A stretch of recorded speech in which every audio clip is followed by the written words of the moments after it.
Hello, welcome to Mundo de Pilar-Aymara, the bridge between Galicia and Scotland. From this blog, we've been following Scottish politics for years.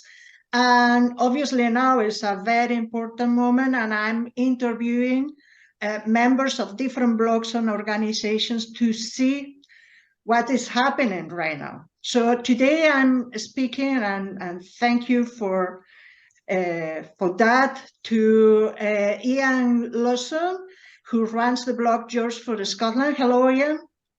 Hello there. How are you, Pilar? Fine. Happy to speak to you. Thank you for your time, Iain.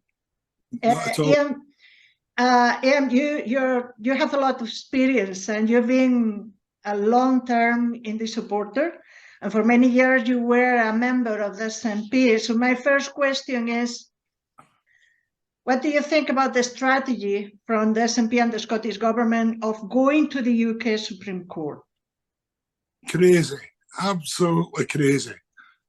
They should never have ever went there. I mean, just it's an absolutely elementary mistake. I personally think it was deliberate. I think the Scottish First Minister doesn't want a referendum, and she'd be very happy if MD told her she couldn't have one. She probably celebrated last week, because I think that was her strategy, to delay and delay and delay. And, you know, it's very, very disappointing. The good news, though, is out of it, there's a new energy in the indie movement, and there's a realisation, probably for the first time, that independence is probably not going to come through our politicians. It's going to come from a people's movement, from a liberation movement. And of course, if you look at the history of, say, the last 100 years, you'll struggle to find countries who won their independence through political parties. They won, in the most, their independence through liberation movements. So at long last, Scotland's getting round to organising a very serious liberation movement. It's only been going a couple of months, but thousands and thousands and thousands of people are joining it, and we're getting more powerful and more influential all the time. The other organisation I should tell you about is an organisation called SALVO.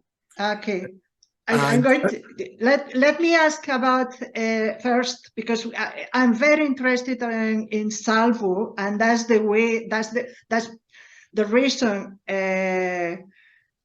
of contacting you, because I know you're involved in that. But first of all, I'm going to ask you a question, because sometimes it's very interesting what you're saying, because sometimes it looks like SNP is promoting independence is like turkeys voting for Christmas, no? And there are many people asking right now, for the lack of clarity, they are asking the SNP to fulfill the promise made in 2020 of a national convention. Do you think that SNP will ever join a national convention, or are they caught between a rock and a hard place? No, I don't think they will, because the ambition of the SNP is for the SNP to be all-powerful. And they would see a convention as diluting their importance. So I don't see them ever getting round to doing it. I know they promised it in a moment of panic some years ago, but they had no intention, in my view, of ever implementing it. I don't think it'll ever happen. I mean, you only need to look at their strategy in the last couple of elections, where their strategy and message has been both votes SNP. It had been quite easy at the last Scottish elections to create a pro-Indie supermajority. And that's important, because if you have a supermajority, more than 2/3 of the seats, then you can call an instant general election. And if they had had that power last week, a seriously minded Indie government could have called an instant general election, and the people who would have went to the polls voting on whether the Scottish government or Scotland should have a say on independence, or whether it should be left to an English court.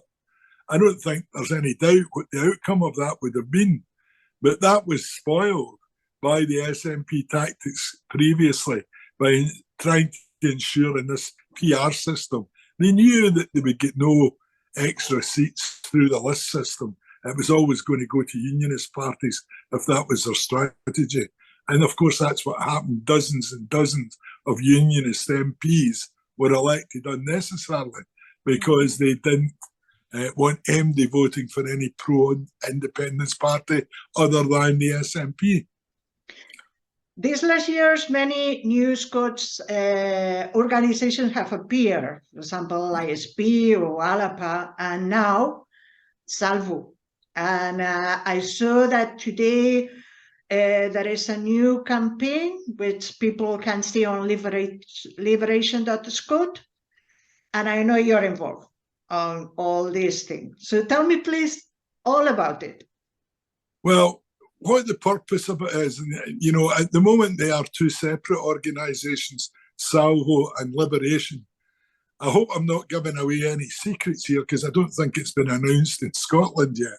But very shortly, Liberation and SALVO will become the one organisation, and the memberships of both, which all measure in the thousands, will be joined in to the one organisation, Liberation. And SALVO will be the campaigning arm of Liberation.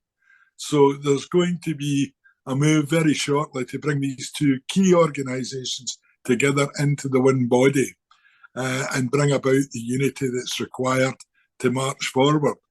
SALVO was interesting because it was created first 8 months ago, and it was created to highlight an act from Scottish history from 1689 called the Claim of Right. And this Claim of Right highlights just how unusual Scotland was, because if you go across most countries in Europe, if you've got a king or a queen, they're usually called the King of Spain or the King of England or the King of France. In Scotland, there was never a King of Scotland or a Queen of Scotland. They were always called the King of Scots or the Queen of Scots. And this was for a very important reason, because unlike all these other countries, the assets, the territorial territory of the country was not owned by the Crown, the monarch, or indeed by the Parliament. It was owned in trust through the monarch on behalf of the people of Scotland. So the people always owned all the assets. Now, economically, this is hugely, hugely important, because the story we've got today from Liberation is proving beyond a shadow of a doubt that the United Kingdom has no rights to extract oil and gas from Scottish waters, because under the various treaties, the Treaty of Union, the Union and the Crowns, it's impossible for England to have assumed that power, for Westminster to have assumed that power. Why? Because no King of Scotland, no Parliament in Scotland ever controlled or owned these assets. And you can't treat away or give away or sell assets that you don't belong to you in the first place. So we're absolutely certain about this. And what we're doing now is we're trying to get legal status as the liberation movement of Scotland through the United Nations. We need to recruit more people before we can do that.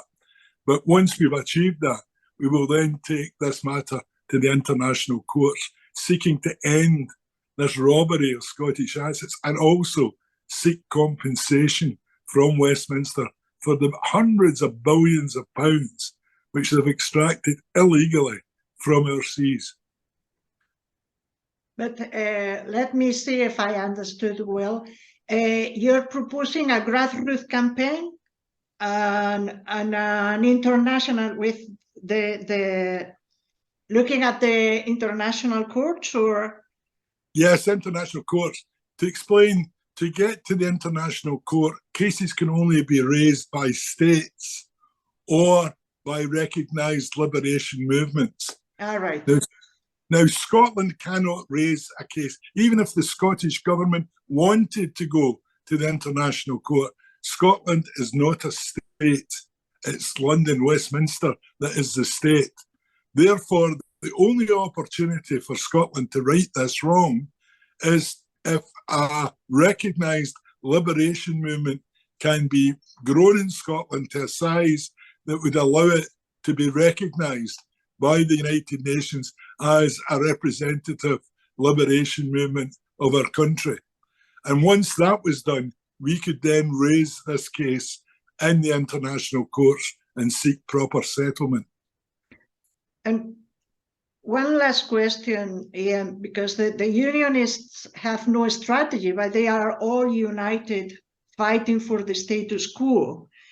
How do you bring the Yes movement together to achieve independence? Do you think it's just one move, or do you think you need different ways of paths or organizations? Well, I think the politicians are in a very, very difficult position at the moment, because they are all, fighting against each other, all claiming to, be more important than the other, etc., etc. And what's happened now is, through the growth of both Salvo and Liberation, is people are rejecting all the political parties. Mm-hmm. And they're basically saying, no, you've been leading us round in circles for years and we've been going nowhere. We want a new approach. And they're looking to Liberation to provide that new approach. Now, again, if you look at the history of nearby countries, Ireland, for instance, Ireland eventually got its independence, and the politicians were left behind. It took the politicians 3 years after the declaration on the steps at the GPO in Dublin to catch up with the people, and it was the Liberation movement that moved things along there. We look very much at that picture close by in Scotland and say, well, that's what we'll do. And the danger, of course, for the political parties is for us to be recognised as the liberation movement of Scotland, we'll have to be bigger than any of the political parties in Scotland.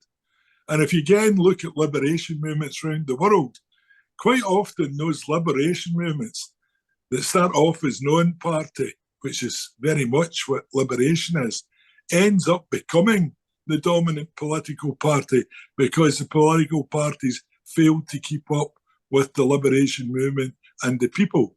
So we don't want to see that happen. We'd much rather have the politicians alongside us. But if required, then that's what we'll do if and when we reach the required numbers.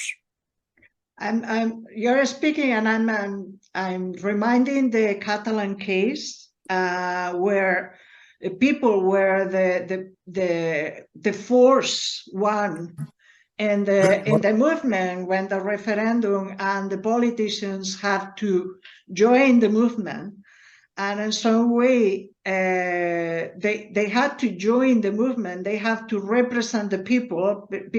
But first of all, the people put pressure on the politicians because they were going in circles and they were not solving problems. They were blaming to each other, etc.